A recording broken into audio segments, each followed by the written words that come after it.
আশুলিয়ায় আয়োজিত শ্রমিক বিক্ষোভ অন্তত ৬০টি পোশাক ও গার্মেন্টস কারখানা ছুটি ঘোষণা করা হয়েছে।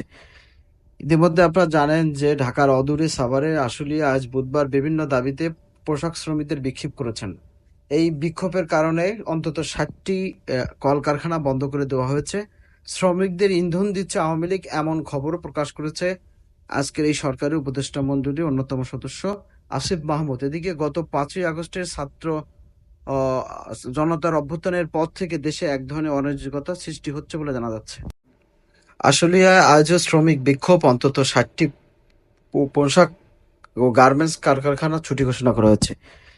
ইতিমধ্যে আপনারা জানেন যে ঢাকার অদূরে সাভারের আশুলিয়া আজ বুধবার বিভিন্ন দাবিতে পোশাক শ্রমিকদের বিক্ষোভ করেছেন। এই বিক্ষোভের কারণে অন্তত ৬০টি কলকারখানা বন্ধ করে দেওয়া হয়েছে। শ্রমিকদের ইন্ধন দিচ্ছে আওয়ামী লীগ, এমন খবরও প্রকাশ করেছে